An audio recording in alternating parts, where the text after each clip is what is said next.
მოგესალმებით ყველას და გთავაზობთ დღის განმავლობაში მოხდა მსოფლიო შოუ-ბიზნესის საინტერესო სიახლეებს. ჯერ როგორც ყოველთვის ქართული ამბებით დავიწყოთ, შემდეგ კი უცხოეთშიც გადავინაცვლოთ. მომდევნო 20 წუთი მათთვის არის განკუთვნილი, ვისაც აინტერესებს მუსიკისა და კინოს სიახლეები.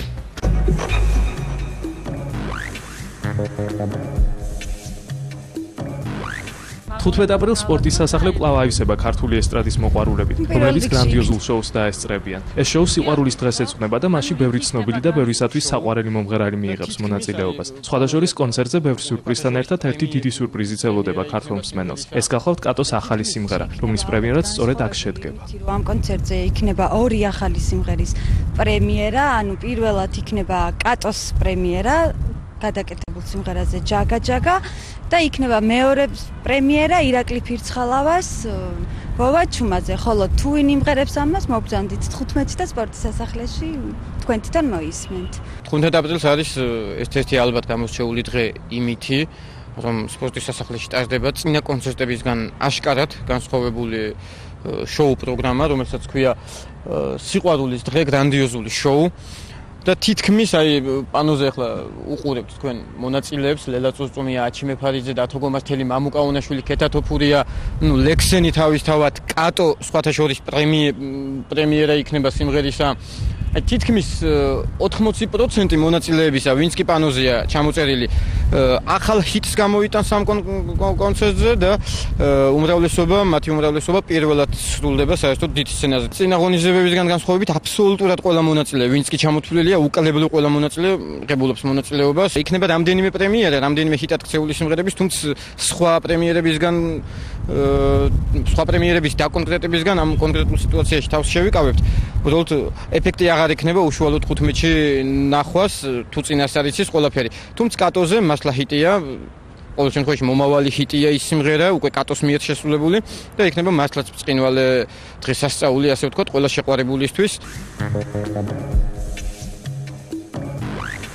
კინოთეატრ რუსთაველში კიდევ ერთი ახალი ფილმის პრემიერა შედგება, რომლის სახელწოდებაცაა ღმერთის ქალაქი. სწორედ ამასთან დაკავშირებით რუსთაველში პრესკონფერენცია გაიმართა.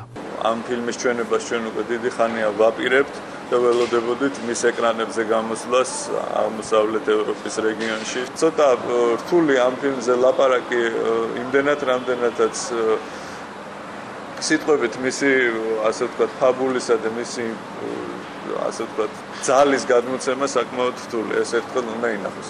აგებულია რეალურ მოვლენებზე, ათამაშობენ რეალური პერსონაჟები და არის აბსოლუტურად რეალური ფილმი, ასე ვთქვათ. ფილმი ბრაზილიურისაა და მისი რეჟისორია ფერნანდო მეირელესი. კრიტიკოსებმა საკმაოდ მაღალი შეფასება მისცეს ფილმს და მას ბრაზილიური ერთხელ ამერიკაში უწოდეს. იგი არაერთ საერთაშორისო კინოფესტივალზე იყო წარდგენილი და 35 ნომინაციიდან 25 აქვს აღებული. მათ შორისაა 2003 წლის კანის კინოფესტივალის სპეციალური ჯილდო. ღმერთის ქალაქი წარდგენილი იყო აგრეთვე ოსკარზე და ოქროს გლობუსზე. არის ძალიან საინტერესო ისტორია, საინტერესო იმდენად რამდენადაც ბრაზილია, რომელიც ერთადერთად სამბის რაღაც ფესტივალის, ცეკვის, გართობის, პლაჟის და ლამაზი ქალების სახით არის ახმული.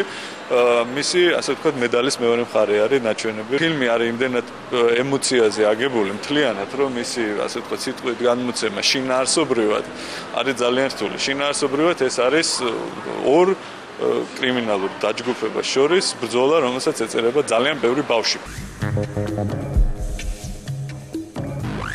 ის რომ კომპიუტერის მეფობის ხანაში ქალაქში წიგნის სახლები და ლიტერატურული კაფეები მომრავლდა, ალბათ იმის ნიშანია, რომ საზოგადოებას განსაკუთრებული ნოსტალგია და ინტერესი გაუჩნდა წიგნისა და იმ საოცარი სამყაროს მიმართ, რაც ადრე მხოლოდ ბიბლიოთეკებში სუფევდა. თბილისს კიდევ ერთი სწორედ ამ სახის ლიტერატურული კაფე პარნასი შეემატა, რომლის გახსნაც დათო მაღრაძის ლექსების კრებულის პრეზენტაციით მოხდა. კრებულის სახელწოდებაა პოეტს პლუსი. პოეტს პლუს ტყვია, ყველაფერს მკრთალი სახელი ქვია. მიზანი ვიდრე აიღებს პოეტს და დაუმკვიდრებს ანსა და ჰოეს. იელვებს უცებ რიჟრაჟი მკრთალი, კალენდრის ფურცელს ჩამონათალი. პოეტს პლუს ქალი, პოეტს პლუს ვალი, ვიდრე დაღრღნიან ხორცით და ძვალით, დედა არღნიან მევახშის ვალი, პლუს ზეცის ვალი, პლუს მიწის ვალი, ვუალის რიდე, ოცნების ვალი, რამდენი კიდევ ჩამონათვალი. სამყაროს მინუს პოეტის ფრთები, გათლიან ფიცარს, გათხრიან მიწას, ყურს დასწვეთ ზღვინო, გთხოვთ მოусმინოთ, და ვიდრე ფიცარს, და ვიდრე მიწას, ცის ან გელოსი კაცისგან იცავს, მე ვფიქრობ ბუნებრივი პროცესი არის ეს. თვითონ საზოგადოება არის, ჩემი აზრით, შემკვეთი მოთხოვნილებისა და ტენდენციების, რა მოთხოვნილება დევს საზოგადოებაში. არაფრისგან არაფერი არ იქმნება, ხო? რადგან საზოგადოებაში არის ამის მოთხოვნილება, რომ იყოს ლიტერატურული კაფე. კლავებზე ვიცით შავი ბატკანი ახაჩოს ველზე მომყავს და ფეთქავს. როგორც ანდერძი და იალქანი სიტყვა რომელიც მინდოდა მეთქვა იმ სხვრევას ხივი ცაზე ქარვებად და ჩანა შენი ზეთის კარვები ნეტავ სიმდისის თოკზე არვება საკუთარ თერთან კლავებით.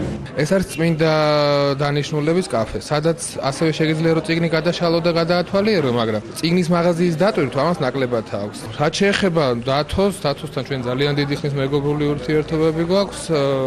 დათო ყოველთვის ჩვენს გვერდით იდგა და ჩვენც ყოველთვის ვცდილობდით რომ მის გვერდით ყოფილიყავით, დათო უნჭიერესი ადამიანია. ჩვენიერი პოეტი და ძალიან მოხარულები ვიყავით რომ დათო დაგვთანხმდა რომ პირველი პრეზენტაცია რომელიც აქ გაკეთდა დათოს წიგნის პრეზენტაცია არის.